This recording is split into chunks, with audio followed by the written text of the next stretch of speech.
But the Olympic Games are underway in Sochi, Russia today, and there are new terror threats targeting those Olympics.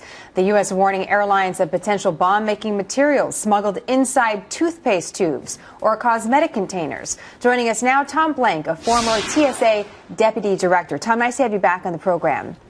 Thanks for having me, Janet. Glad to be here. A CBS intelligence source is calling toothpaste the new hot item in the terror alerts out there. Do you agree with that characterization? How would you describe it? Well, what it really is liquids and gels.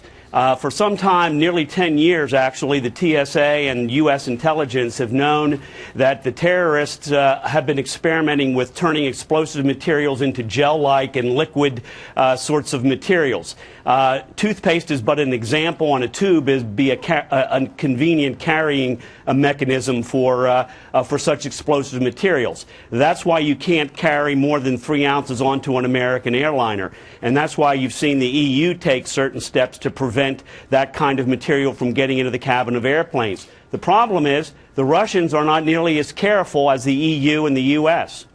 Now, let me talk to you a little bit about that 3-ounce limit, because that's something we're all familiar with here in the United States. The Department of Homeland Security just banned us on flights from taking any liquids in our carry-ons at all if we're flying to Russia. Do you see that going wider? I mean, this is a specific threat, but do you see this now going wider based on these reports to more flights? I would be surprised if that happened. This seems to be a non-specific threat that the U.S. intelligence agencies have picked up with regard to passenger air operations going to Russia or operating within the Russian airspace.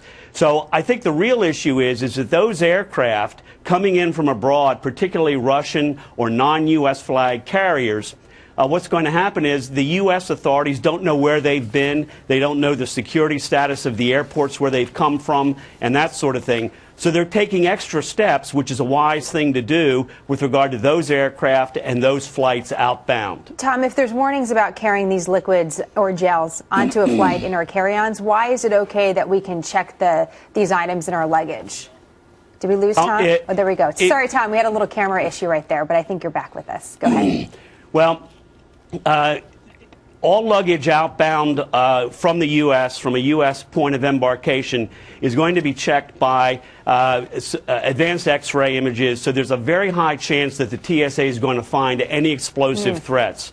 In addition, we know that it's pretty unlikely that a complete bomb mechanism is going to make it through the TSA baggage inspection system and get onto an aircraft. That's kind of yesterday's threat. Today's threat are the liquids and gels carried into the passenger compartment. I hope you're right. It is certainly scary to think about, isn't it, Tom? Just a quick final question, because here we're focusing on toothpaste or lotion, but before it was hairspray, or, you know, we're measuring every single item as we were getting on the planes, which we still do. I'm just curious, do you think we're in a stage now where it's less about the items and more, for lack of a better word, profiling the people that could be bringing these items on a plane and trying to cause harm? Where are we when we really are in the security debate about what we should be focusing on?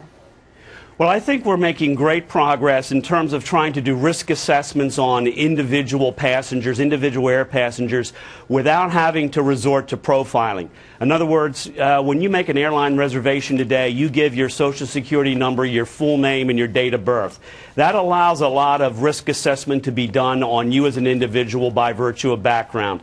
We have pretty good information sharing with the EU to do those kinds of threat assessments. So we're really getting better and better at putting a threat assessment onto individual passengers without having to resort to their personal appearance, their ethnicity, and those sorts of things. Tom, I bet you have a pretty good carry-on package all ready to go when you get on planes. I'm just guessing with your experience. Absolutely. I don't get stopped. Okay. Well, that's a good thing, especially because, you know, you served with the TSA and everything else. Tom, great to have your expertise as always. Thank you very much.